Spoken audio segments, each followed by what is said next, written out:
Three. All right. Welcome back everyone sa paborito niyong may dalawang version May usapang politika for me R meets C. Yan, Richard and Kristan. I'm very glad to see so many people looking forward. Ito sa weekly editions natin together, Kristan. Kamusta, brother? You seem to be also doing very, very well nowadays. Daming content. Yeah, actually, well, ang dami nating content dahil ang dami nangyayari sa Pilipinas. Alam mo naman tayo ay nakukuha lang natin ang mga content natin sa mga kalokohan na ginagawa ng ating mga politiko. I mean, that's the reason why na sobrang late ako. Actually, kasama ko si Ronald Llamas kanina in an event with some of the visiting ministers from abroad. So, believe me, brother, all around the world, they're asking for comments and analysis. So, sobrang in-demand tayo. Wala naman bayad. So, para sa Oh, bayan na lang. Libre lang ginagawa namin. And unlike Ronald Llamas, I don't have my driver. I drive myself. So, pasensya na kung sabaw na ako today. Thank you so much again, brother, for being so patient with me. I'm really sorry. My day job is keeps on eating. Kagabi, alam mo, 1 a.m. kami natapos. Because si Gerald wow. Torre came on board at 12 because, you know, the nature of his job, I think marami rin siya mga inasikaso. Biglang sabi niya, nag-text, Richard, gising ka pa? Opo, gising pa ako. Tapos na ako mag-live.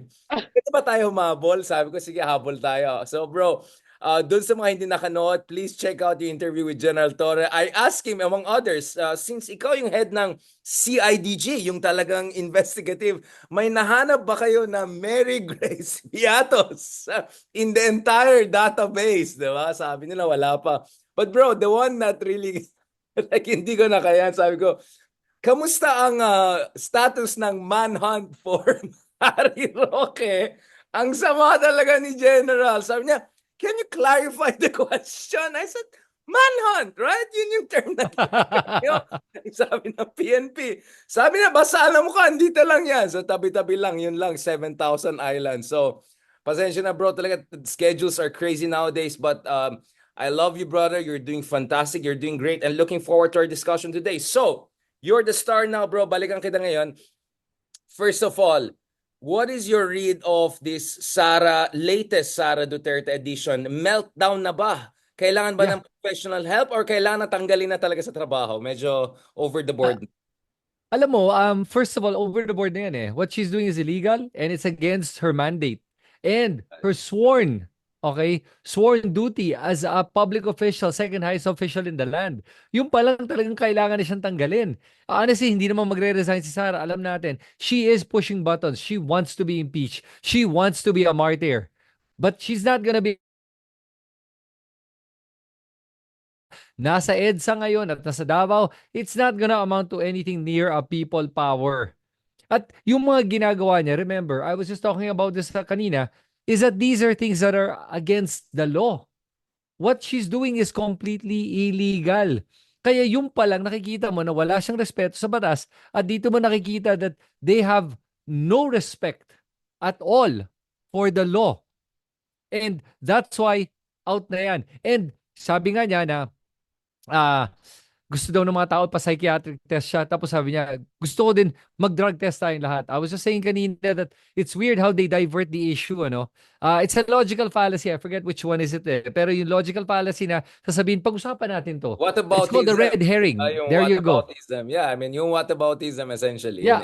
colloquial. Tapos pinipilit niya that everyone should do a drug test. We're not talking about drugs. We're talking about criminality. We're talking about the confidential funds. Pinag-uusapan natin kung gaano karami ba yung nanakaw o nawawalang pera from the 612 million pesos. Yun naman pinag-uusapan eh, not a drug test. So, kaya it's all funny how she does it. Pero very, very, very cunning. Very cunning yung pagkagawa niya. Kaya there, that's my stand. Let's get her out of power na, please. Sawang-sawa na ang mga tao. I think all of us, people are watching. There's over 3,500 people watching tonight. And I want to ask all of you guys, ano ba, tingin nyo? Ngayong gabi, di ba? Ikaw, Richard, ano tingin mo? Well, brother, going back to this. First of all, ang tinanong ko kay General Torre kahapon, folks are free to also check that out, was Ano ba talaga nangyari dun sa chief of staff ni Sarah? Ano ba nangyari? Anxiety attack? Ano ba talaga yung nangyari? Baka kung ano ang daw nire-request nila na mga test ng ganyan. Tapos ang kulit ng mga tao na sa live. Sabi niya, "Sir, nag-request din ba sila ng lie detector test?" Ang sama talaga ng mga pasaway talaga yung mga tao. Imagine mo 12 midnight. Ang dami pa rin mga bully. Pero bro, that was crazy. I don't know if you watched it. Pinost ko yun. Yung nangyari sa Nigeria, yung sa Abuja, bro. Yung parang may hearing din sila doon sa confidential fund version nila sa Nigeria. Tapos nung tinanong-tanong siya, biglang parang nag-epileptic yung Ah, I didn't. naalala mo yan? Oh bro, pakita ko Is yung this recent? Is this so, recent? nung pandemic, mga 2 years ago, bro. Tapos Ah, so, yes, I remember this. yung biglang ganun. Tapos, ito, bro. Sumugod. Wala pang 2 seconds. Sumugod yung iba mouth-to-mouth kagad sa kanya. Nung mouth-to-mouth siya, ginanon-ganon na yung mga tao. Biglang gumising na siya. Nagising. Okay na siya. Yung isa pa nga, pinapasok yung dila sa loob ko.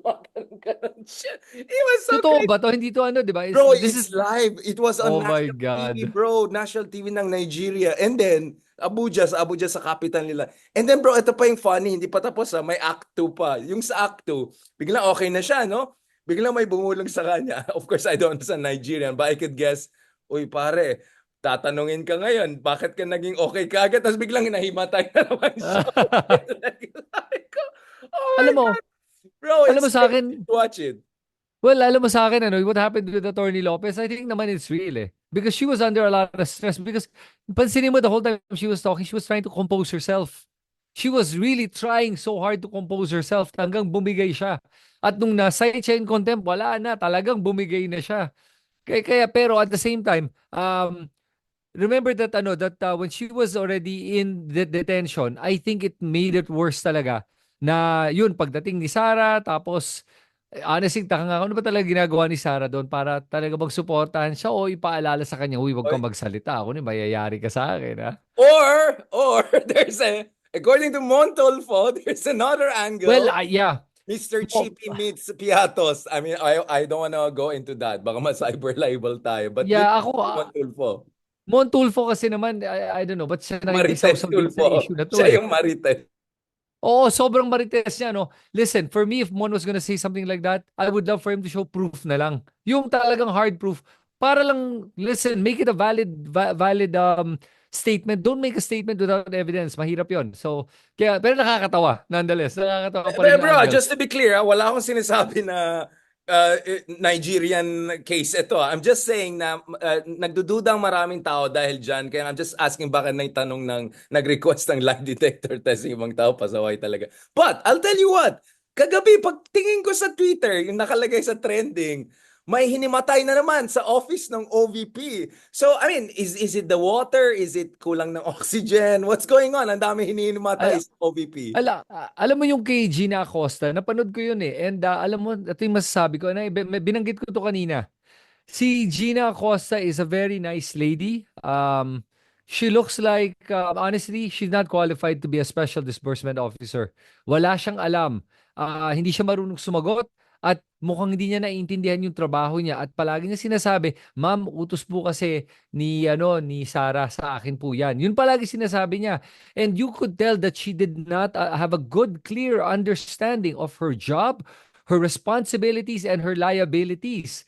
And I hate to say it without sounding condescending pero may pagka-simplicity siya na she's basically It's above her pay grade. underqualified. Let's just put it that way. Yes, Above her she's pay. not Let's qualified at all. I'm so sorry to say that. Grabe. I do not want to belittle her pero she's not qualified. Kaya sobra siyang stress sa pagsasagot niya. At pansinin mo, lahat ng mga sumasagot are similar in terms of intellect, in terms of knowledge, in terms of experience. So, and that's very common with the Dutertes. Even with Tatay Digong, ganun din niya, di ba? Mga tao niya, pansinin mo, their intellectual level is not that sharp. They're very dull. Ito, mas dull pa tong mga to. Yeah, so yun lang sa akin. And that's the but the I don't know if it was an act nung parang hinimatay din tong si Gina Acosta. But I think she was really nervous. She sounded really nervous. And pag humarap ka naman ba kay Luistro na magtatanong ng ganyan, sino bang hindi ninervous? And nanonood lang ako ninenervous ako kay Luistro eh.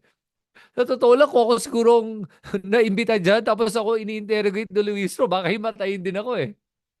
Basta bro, wag mo ipasok sa bunganga yung sa dila. Yung nag-mouth to mouth talaga. Bro, I'll send you the video. Tatlo pa yung mga lalaki lumapit nagma-mouth like, oh, bro, it was wrong. It was so wrong. So, maganda naman. Grabe. Hindi ka makaget over that. I wanna see that. Bro, I wanna see I'll that. say, it was so crazy, bro. I even posted the version sa TikTok ko. Sabi ko, etong pinaka-favorite kong confidential fans hearing. Biglang, Jaran! That was my hearing. But bro, I mean, that was ila. Wala akong sinasabi Wala akong sinasabi. Now, going back to the woman of the hour, Sara Duterte, brother. Sara Duterte. See, I'm really putting all my energy together. Babawi ako na late ako. Eto, brother, it's not the first time we saw Sara Duterte doing that. Kanina lang pa-interview ako this morning sa One News TV5. Ang kasunod ko si Malu, di ba? Si Malu Tikia. At I don't know ano yung line nila ngayon. Pero ang Ah, line DDS ngayon is essentially conditional threat naman daw yung sinabi. Hindi naman kita papatayin, pero kung pinatay mo ako, papatayin kita. Parang medyo like nung last time ah, sabi nila symbolic. Ngayon naman mm, conditional threat. Anong anong basa mo sa mga ganyan kabalas ano to na lang yan. sabi nila? Uh, they're trying to use legalese and loopholes to be able to try to get away from this one. Na the fact is, it's a threat, conditional or not. A grave threat is grave threat. Nakalagay nga doon, conditional or non-conditional, it's a threat. And pwede ka talaga makulong doon. Maximum yan. So, yung palang ano na talagang yari na siya dyan eh. And the fact that nag-make siya ng threat to a sitting president, sedition pa yan. Next, hindi lang yon. Yung threat niya, by the way, beyond the condition, it's this that makes it worse. She admits and doubles down. Inulit niya na yes, nag-hire ako ng papatay kay kay Marcos. Sinabi niya yan, paulit-ulit. The fact that there was a contractual killer hired to do the job, regardless of what the conditions are. Specified pa yung gender, he daw. Oh, yun. Him. Oh, yun. He, There you him. go. Hindi she, they, or pronoun. Kaya yung palang alam ko na wala na to talagang. I would be surprised if the DOJ and the if the NBI and the DOJ don't file cases against her. Marcos has to step up na and walk the talk. I love the talk. Now he has to walk the walk. Whoa, wait, bago tayo punta sa Marcos, bro, ang dami mga Go. fan, they want to see the mouth to mouth. So this is, Ah, so, yung ito, mga ito, ito, team, ano, no, bro, sige. ito yung guy, wait. Yung nakita mo yung isa. Ito yung guy na, hindi ito. Hindi ako. Wait lang. Ito yung guy ini-investigate, alright? Ngayon, Yes, nakita mo na. Naalala mo yan? Ito. naalala ko na yan. Yeah. Gusto ko makita yung mouth-to-mouth part. From where? Hindi niya ma-explain.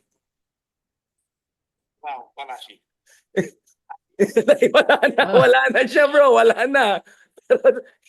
Act 1 lang yan. Ito na, bro. Tingnan mo yung mga reaction ng tao nung nag-gets nila. wait. Ayan na. Tutulungan na siya, bro. Ayan na. Ipamasahin niya na. Ayan na. Minekos-mekos na. Ayan na. Ipamouth to mouth na. Pinasok na sa... Ayan na, bro. Ayan na. Daming mag-mouth to mouth. Nagising na siya kaagad, bro. I'm telling you, brother. And then yung later on, okay na siya bigla. Tapos, ito, igagano niya sa mouth niya. Tapos, nung okay na siya, bigla may nagbulong sa kanya. Pare, tatanungin ka ulit ngayon. Di hinimatay na naman siya ulit. I'm just saying, bro, there's always Nigeria, bro. Next level talaga sila. But anyway, going back to this, do you think there's something really wrong with Sarah? Do you think she's having a meltdown under pressure? Do you think this is her way of rallying her base? Threatening Marcos na, kumaga, madman theory, di ba? Don't mess with me because I will go crazy. You know, ganon? Oh yeah, for sure. You know, she's already at the point where nakikita mo na nga that she's really lost it. Live on on social media. Talagang this is a full on meltdown. And the thing is, pinaninindigan na niya yung meltdown niya. Yun ang nakikita natin, and she's trying to desperately not talk about the confidential funds. That's where we're down to. She is desperately trying to divert all of our attention away from the confidential funds. At lahat na ng tactic ginawa na niya. From the meltdown, the threats, and then now she's talking about Ninoy Aquino. Okay, na itong mga pumatay kay Ninoy Aquino, itong mga Marcos, this is oppression, suppression, they've done it in the past. Sabi ko, sino ba pinag-uusapan niya? Tatay ba niya? Kasi it sounded like she was talking about her dad when she talks about oppression and suppression of the opposition. She said that. So, Medyo kaya nakikita, kawalang yan yung ganyan in a sense that sino bang nagbabastos sa kay Ninoy Aquino? Sino nagbabastos sa EDSA? Sinong yep, nagsasabi na walang kwenta ang mga liberals, binabastos mga Aquinos? Oh, Rodrigo Duterte. Oh, so I yep, mean, I just find it so shameless. Alam ko yung isa ex-human rights lawyer siya, pero just because human rights lawyer siya dati, walang karapatan itong tao na to na gamitin, i-weaponize yung yep. EDSA legacy for their own political agenda. Have some shame naman, bro. I mean, not you, of course. At least bro yung tawag. Have some shame, guys. Diba? Yun yung nakakainis talaga na ginagamit yung legacy ni Nino, yung martyrdom niya for their own political agenda and to try to pin down Marcos, which is a perfect segue. Marcos Jr. obviously, malumanay siya. As an Ilocano, I can say he's more Romualdez than Marcos in many ways. But lumabas na yung pagka-Marcos niya talaga nung kahapon. Talagang nakikita mo, ito yung galit version talaga ni BBM. Still not digong, hindi nagmumura, on script pa rin, but nevertheless, pissed off talaga si BBM. What's your read of yung address fireside chat ni BBM? Yeah. I really love whoever writes his speeches. Kasi it was spot on. The very first line pa lang, ang galing na nung sinabi niya na kung ang isang presidente kayang bantaan ng tao na tulad ni Sara Duterte, paano pa ang mga ordinaryong Pilipino? That is so true. And that's what he is fighting for. At least alam niya kung anong pinaglalaban niya. Hindi sarili na niya ang pinaglalaban niya ngayon eh. Pinaglalaban na niya ang lahat ng Pilipino, ang batas, ang konstitusyon at ang Pilipinas. Yun ang nagustuhan ko sa speech niya. Dahil pinapakita niya na hindi ito personal. Na ito ay bilang presidente, gagawin ko ang tungkulin ko para protektahan ang lahat ng Pilipino. At kung ang presidente kayang bantaan, paano pa nga ang iba? I love that. And ang galing pa ng mga ginamit yung mga cliches and taglines na sinabi pa niya na Di itokhang pag-usapan ng yung katotohanan, huwag katotohanan. itokhang ang katotohanan, which is Nagsishade true. siya eh. Nagsishade siya eh. Yeah, doon sa drug war ni Digong. Yeah. Pero ang galing talaga no kasi it's true naman talaga that the Dutertes are known to be killers. And that's the only thing in their mind. At ngayon, yung pagka-pronounce niya nito, it really throws the ball back at Sara. And I love the way he was very particular about saying that there will be due process. We will follow the law. And I am sworn to protect the law as president. That is a powerful statement. And that tumatak yan sa maraming Pilipino na dito na nagkaroon ng mga tao na kahit sinuporta mo si Duterte, magdadalawang isip ka pag marinig mo yung sinabi ni Marcos eh. Dahil sinasabi ni Marcos, ako poprotektahan ko ang batas. Ito lumalabag sa batas. Paano mo susuportahan ng isang taong lumalabag sa batas?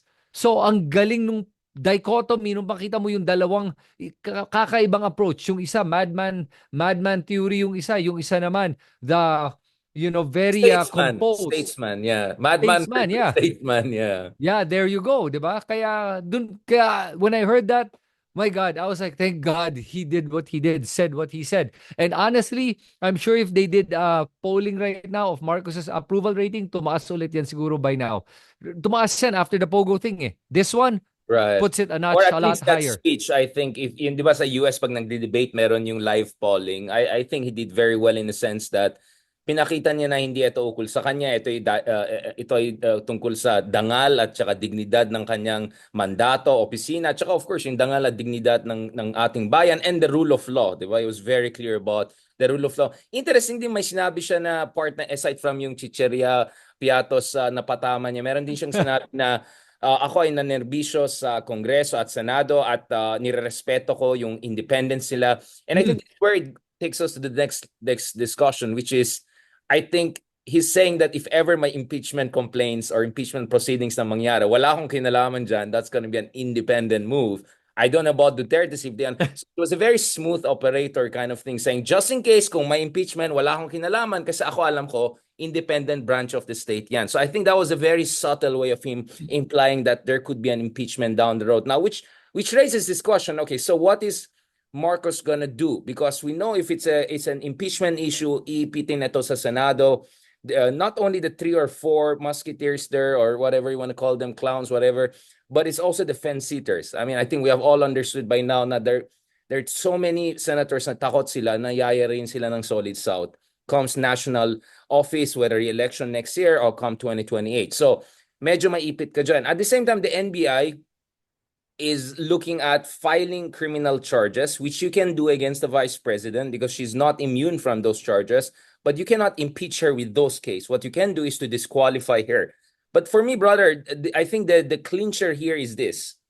If may mahanap na ebidensya, could be from the AFP, could be from the NBI, could be from the DOJ, na there is credible evidence of seditious activities, credible evidence of insurrectionary activities. In addition to etong assassination plot investigation, I think that could seal the deal. I think that could be the key that could put a lot of pressure on a lot of senators to say, oh, so wait, okay ka lang na may seditious kang vice president. So I think what we're looking at in the coming months is what I call a snowball effect, kung saan magsabay-sabay lahat ng mga to, whereby individually kakayanan ng mga Dutertes kung ganito, ganyan. But pag sumabay lahat ng mga to, impeachment complaint going up to the Senate, NBI investigating, coup plot investigations, at the same time ICC shadow, I think if this all comes together, there is a high probability that Marcos can pin down the Dutertes for good. But again, this is a theoretical discussion at this point in time. Ikaw, anong basa mo in terms of logically what should be the next step forward and what you expect Marcos will do next? Well, on December 29, on the 29th, 3 days from now, in-invite na si Sara Duterte to be able to give her side. November Of, 29. yeah, November Oh, 29, yeah, sorry, kasi November December, sabi so, 29. wait lang, napaisip ako. Yeah, sorry, November 29 to shed light into their investigation. Pero nakalagay dito sa subpoena na to is that it's regarding the grave threat and not just that, the anti-terror law that was enacted by her own father. And she's gonna be the first recipient of it from the way it looks. That's what you call a blowback, be careful what you wish for. Oo nga eh. So, Well, yeah, right? so what do you Pero expect there? well, what's interesting for me is ito nakakapagtaka talaga sa bakit mayroon pang investigation tapos ini-invite mo yung accused sa investigation. Kasi in reality, ang accused hindi na kailangan imbitahin sa investigation because they have the right to remain silent. 'Di ba? They have the right to remain silent, the right to against self-incrimination. So, hindi na dapat iniimbita yan eh. Dapat tuloy yung investigation and then file the charges and have her arrested. That's it. Nga double standard daw, 'di ba? Kasi we have a case of a Filipino citizen who made a, random, 'di ba, nung Yep. ni Digong, 'di ba? Immediately na-arrest na siya eh. So some people are And wala bang charges yun ha? wala Inarrest pang na rin, walang exactly. charges. Exactly. So some people are Abducted yun. medyo double standard or medyo no offense to NBI, they're kind of trying to, wiggle their way through this.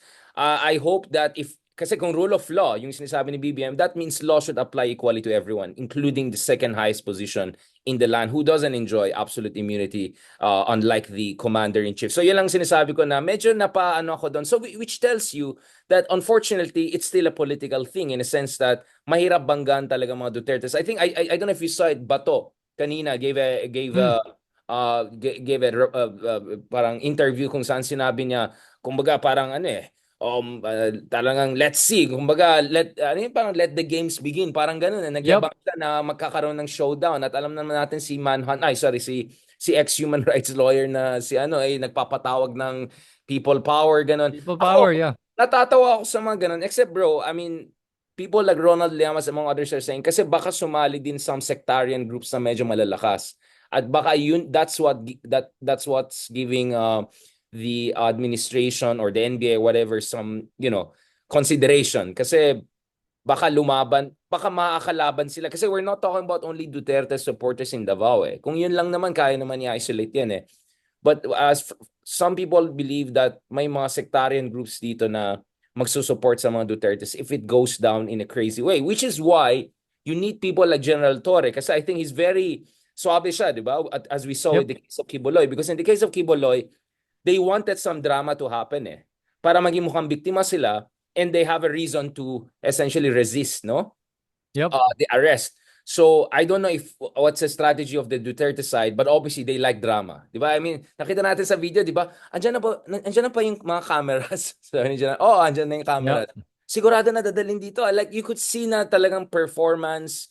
Davao School of Arts and Drama ang tawag ko dyan, di ba? I very much, dalawa yan. Davao School of Arts and Drama and Davao School of Constitutional Law Studies. Yung sobrang kakaiba Yep. yung kanilang basa sa ating saligang batas. Minsan napapaisip, ano daw? Like, di ba? So, I'm just saying, bro, so it's tricky also from an operational tactical standpoint. But your sense, brother, is before election or this will go all the way to elections na banggaan and legal cases and political fighting. What do you see here? I honestly think this is gonna happen very fast. I would be surprised kung hahabain pa to ng mga ng kampo ni na Marcos eh. So let's say 29th punta si Sara or her representative, then you're talking about they look at it, investigate Christmas holidays, January siguro meron na yung kaso. First Happy New Year talaga para sa mga Duterte. And si Digong din dapat kasuhan niya na, by the way. So hindi lang si Sara, si Digong din. So I think that'll all come to head in January or Feb. But the thing is, here's what's interesting na nabanggit mo, is it going to be before election or after? I think they're also testing the water. So, you could be right that they might delay it kasi tingnan natin kung gaano katatagba itong mga sumusuporta sa mga Duterte. Natatambay sila dyan sa may EDSA shrine. May konti sila ngayon nandoon na nakatambay. Kung ano ba, lalaki ba yung grupo o liliit? Tapos maybe they're gonna try one charge. From that one charge, they're gonna determine, okay, kumusta yung response? Mukhang mahina ang response. O sige, banat ulit tayo, isa pa. O walang nagre-react. O sige, isa pa. Alam mo yung it's like a slow boil, 'di Yeah, ba? cross the Dahan-dahan. river and feel the stones, kumbaga, as they try to Oo, questions. 'di ba? So, yun ang nakikita kong gagawin nila dito. Possible na gagawin nila. And so far, even yung press ko ng NBI at DOJ, if you watched it, was very, very well crafted. The way they answered, ang galing nila sumagot and ang galing nila mag-field ng mga questions. So, that's what I like about what I'm seeing with the Marcos administration and the people that are in charge of all the different departments. Marunong sila Smooth talaga sumagot. operator. So you're saying smooth operator. Brother, I want to bring back Rodrigo Duterte because we have to mention the father. Ako, sa aking palagay, in an alternative universe, kung wala si Digong, I think Sara could have handled this situation all the way to 2028 and she would have been the front runner. I think her father is her biggest problem. If Sara Wow. goes down, I will blame the father, to be honest. Kasi sa tingin ko, BBM never wanted to pick a fight with Sara. And for a long time, Sara herself tried to keep things on an even keel. It's the father who made it almost impossible. And the best case is not only the speech he gave in January na minura-mura niya, binastos ang presidente. Tignan mo naman yung sinabi niya kagabi. Yung Yep. sinabi niya kagabi, essentially calling on the military. Di ba? But that's not the first time he did it. Remember, he already did Exactly. it before. But to do this right after the daughter is Yes. already in hot waters, that's reckless. Pinapahamak niya yung anak niya. Yeah. Dito talaga ako, bro, I blame the father more than anyone else. To be honest, in an alternative world, kung hindi yung ganong kakaren yung tatay niya, I think Sara could have easily become the next president. In fact, BBM always was open to that possibility. Alos tanggap na natin, inevitable na si Sara maging next president. Sinira talaga ni Digong yung career ng anak niya eh. Because if Sara goes down, this is Digong's fault. Because he had a very good chance kanina to tone it down. I mean, BBM always said we will not allow ICC to come in. So even Digong would have been safe. They could have managed this, engineered this. Yes. It tells you something is really wrong with Digong. Either he has lost his marbles. Maybe he never really had marbles to begin with. It's just, or really something has gone wrong here, brother. So honestly, sympathetic ako to Sarah at a certain level. I know it sounds weird, but for me, I blame the father pa rin. Pahamak talaga siya sa anak niya eh. Sayang kasi Sarah had really good potential to be the next president. That's not an endorsement. I don't think she's the right person, but from political standpoint, objectively, I think she could have handled this very smoothly until 2027 or smooth enough. The father ruined it. Yeah. So here's my take on it. I think Sarah is doing a good job on her own, destroying herself. But that's interesting na nabanggit mo nga about Digong coming in. And yeah, pwede. I mean, I could see why you would say that.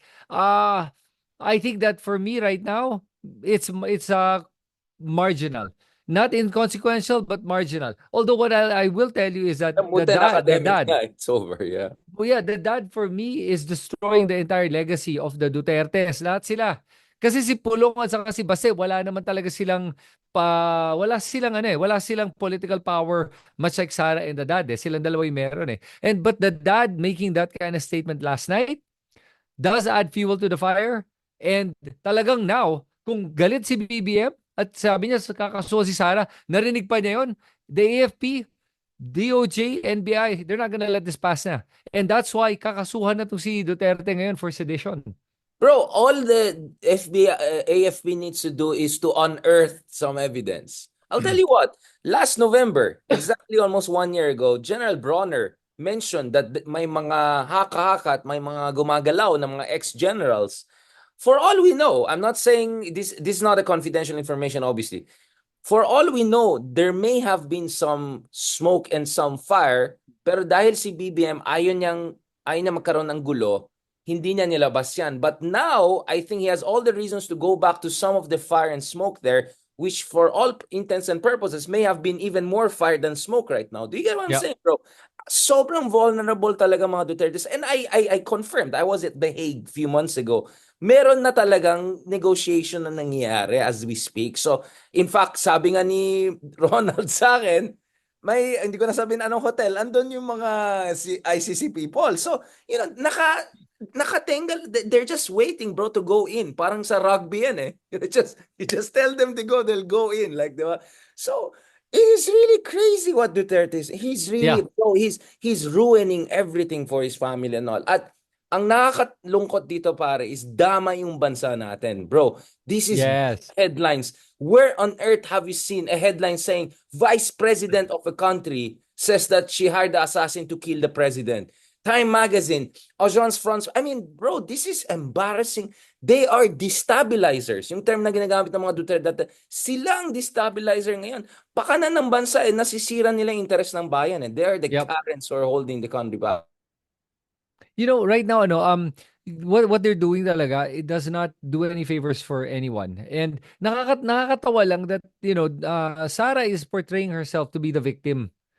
At kung tutusin, like if you're really thinking properly, ito yung palagi sinasabi sa mga supporters ni Duterte, kung talagang pag-isipan mo, kung sino ba nag-umpisa na itong lahat, si Sara at yung tatay niya nag-umpisa na itong lahat. They started this because they couldn't get their way with everything they wanted. Yun eh. Because brat nga, bro. Because brat nga. I mean, let's put it this way. Dun sa Duterte family, the only one with the more than just, LGU level experience is Digong. Sara never had any experience beyond Davao. Let's be honest. She never held any serious position, whether private life or public life. She didn't even finish her studies here so I'm not saying this to disparage her. I'm just saying hindi niya talaga she was not prepared for this. So ang nangyari ngayon is pinapaganon siya ng ama niya for a war she's not prepared for, pare. Parang yellow belt ka lang, pinaano ka dun sa mga black belt. Pabugbog ka talaga. So that's why nagme-meltdown to eh. So because look at it, Sara, she was always sheltered, bro. She always got whatever she wanted. Yes. Like these people are not really made for this level of. No offense, again. Davao has produced wonderful people.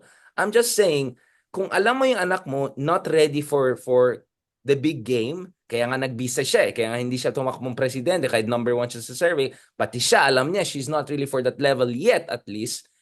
Wag mo iganon, pinush niya masyado, bro. I mean, this is a classic case of an overeager parent imperiling a child who's not ready for the big game, to be honest.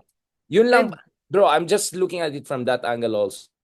I'll also add, may mga sumusuporta kay Duterte, kay Sara, na sinasabi na dapat hindi na doon niya sinuportahan si Marcos, dapat tumakbo na lang siya.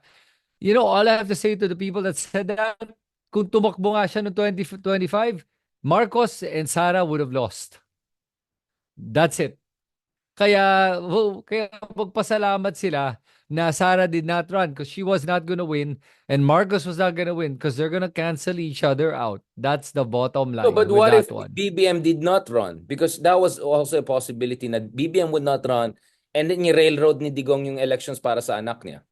That was, Hindi, BBM was determined to run no matter what eh. Kaya nga nagalit si Digong sa kanya because Big Digong did not want BBM to run. And he was president that time. And remember, Marcos owes him a favor because pumayag siya dalhin sa libingan ng bayani yung tatay niya. Kaya he could have, if BBM, kundi siya desidido talaga na tumakbo bilang presidente, he he could have said no, but it was obvious that he wanted to do it no matter what. He couldn't wait any longer, and this was the time. That's why ang galing ng maneuvering na yun to be able to bring in their emissary at that time, si Amy Marcos, to tell Sara, VP ka na lang. Sara naman, I think, actually, knew. bro, it was Martin Romualdez. Oh, it was It Martin was not Romualdez. Arroyo, Really? it was not Amy. Amy It and wasn't Arroyo, Arroyo either. I'm surprised, it ah. was really Martin Romualdez, I'll tell you, brother. Kaya nga, Wow, that's okay. why it's so bitter. Because Sara essentially is blaming Martin, saying, niloko mo ako. Na you negotiated this, put me there, and then ngayon yayarin niyo ako. So, that's why it's so bitter, bro. Kasi it was actually Martin who negotiated this. So you think ba Lang yun si tinrider siya ni Arroyo, Martin Amy. Romualdez? Ano, no? Tinrider ba siya ni Martin No, Romualdez? that's the reading of Sara, na you forced me to not run for presidency. But I agree with you, there was no assurance that Sara could win. This was the scenario I could see, a three-way fight, Isko, Sara, Lenny. And then Isko would split the Duterte vote. Do you get what I'm Yep. saying? Because Digong was closer to Isko at some point than Sara. Nag-split sa loob.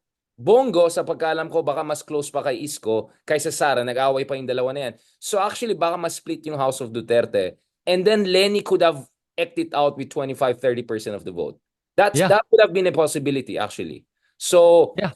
and not to mention, kayo ang napanalo kay BBM. So, di ba? Wala kayong karapatan magreklamo. Ginusto niya. Yes. Naman tayo bumoto kay BBM. So, wag kayong mag-yak-yak dyan na, bakit yung dinidefense si Marcos is the president of the Republic of the Philippines. Even if I didn't vote for him, he is the president of my country. So if I defend my country, effectively, I have to stand by the president in terms of him not getting assassinated, right? I'm not saying I'm defending everything he says. So yung mga walang yung mga kaibigan natin dyan, ginusto na yan. Ginawa niyong presidente niyan. Yung 32 million ay combined vote niyan. So, magrereklamo kayo. Kayong may kasalanan nandun yung mga Marcoses. So, huwag na kayo magdrama dyan. But that was the scenario, brother. Isko and Sara will split the House of Duterte, the Duterte base vote, and then Lenny would have a chance as a third force. That would have been an interesting race, brother. Yeah. And then Grace Poe would have run for VP. Grace Poe? Yes. That time? Yes. She was actually gosh. number 2 or 3, and she's now number 1 to be VP. Sa lahat ng surveys. So, you Okay. could have had a Lenny Grace Poe. I mean, that would have been wild, brother. Kasi magkalaban yung dalawa na yun nung 2016. I'm just saying, like, people talk about politics as if it's predetermined. It's not, brother. It's just not. So if not for Martin Romualdez, we could have had two strong women na medyo may mga hidwaan but both good in their ways. I mean, I'm okay with both sides, but I'm just saying that would have been a possibility, brother. That a graceful vice president and no, I mean, Grace Poe said she didn't run kasi Tito Soto ran, but I know everyone realized once Sara is gonna run for VP, it's wait this out, and I think Grace Poe was the right choice kasi ngayon number 1 na siya ulit. But bro, it would have been a totally different world. I mean, it would have been an incredibly different world. So, but isn't this ironic? For the first time, yung yung Uniteam ang nanalo, di ba? Yeah, magkaalyado. Magkaalyadong nanalo, and ito yung naging pinaka-bitter. So again, it brings me back to yung ginamit na metaphor sa Trump first administration. Wala pa tayo sa second. Sabi nila, our administration is like a zoo without fence. It's like when you put a tiger and a lion and a crocodile, there will be blood. So here we are. Here we are, brother. No, I just want to remind people. I know we're Catholics. We have a sense of fate and destiny, but it's the small things, brother, that can completely change direction. I don't know, you watch that movie Adjustment Bureau? Alam mo, Yes. see, di ba? Kung hindi lang siya nagkape nung araw na yan, hindi Yep. na yung love of life niya, kung hindi na love na politics is the same. Path dependency ang tawag dyan. It's based on concept in physics, di ba? So a Yep. few moves there. So in short, Martin Romualdez is the reason why we are here today. So let's see And who will come on top. yeah, and by the way, I wanted to add, what was interesting, did you see the photo that came out of Congress right after the speech of Martin Romualdez? Si GMA, former President GMA, Ay, katabi ni oh, Sandro Marcos at ni oh, Romualdez. oh. Naka-thumbs up lahat sila. Pero yung kay GMA, yung thumbs up niya, medyo parang alanganin na thumbs up. Tapos medyo dead may mukha, pero naka-thumbs up kasama ng lahat. And even the other congressmen and congressistas were surprised na GMA actually joined the photo op. So nakikita mo that there are shifts happening, very She's a survivor, dramatic. brother. Tita Yeah. Arroyo is a survivor. She's the ultimate. I mean, if Machiavellian was a positive political trait, Yep. not in the moral sense, but in the objective skill sense. I think Arroyo and Enrile are the ultimate Yeah. survivors. Some would say Machiavellis of Philippine politics. And I don't mean it in a moralistic sense. I just mean it in terms of political survival. Right. Yeah, yeah, absolutely. And right now, nakikita natin that a lot of alliances are shifting right now. What's interesting for me is Senate. I mean, again, good and bad na Marcos is not pushing his weight with Senate. I like it that he's not. And Senate will implode on its own anyway. People see it. Lahat kayo mga nanonood, alam naman nyo, nakikita nyo kung sino yung ginagawa ang trabaho nila at sino yung nagpe-play ng partisan politics. Nakikita mo talaga Senate, the senators are useless. This afternoon na nagkaroon ng hearing yung regarding the POGOs. And did you see that one? And the Women and Children's Committee with si Risa Si Ontiveros? Riza, yeah. Mag-isa lang siya. Nakaupo doon with all the resource people. Zero senators except Risa Ontiveros. Dahil hindi na in fashion si Alice Go ngayon. Wala nang pumuntang mga Alam na senador. this. Talagang, wow. Oo. Talaga, Kaya who's ganyan true and who's talaga. not.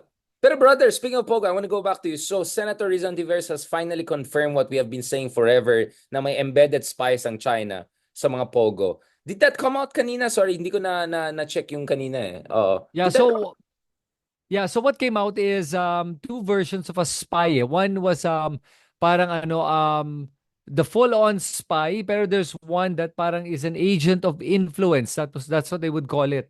So hindi siya yung parang spy na nagkukuha ng information. asset lang. An asset that is used to be able to influence the minds of people, to brainwash people, and to be able to create enough groundwork for mga dayuhan, mga taga-China to be able to invade the country. Invade through business, or getting land, criminal activity. So yun yung pagka-explain nila on Alice Go's character more than being an actual spy. So it was an agent of influence, yun ang ginamit nila. Right. Hindi siya James Bond, more like yung mga alala, yung mga hinari ni James Bond. Yep.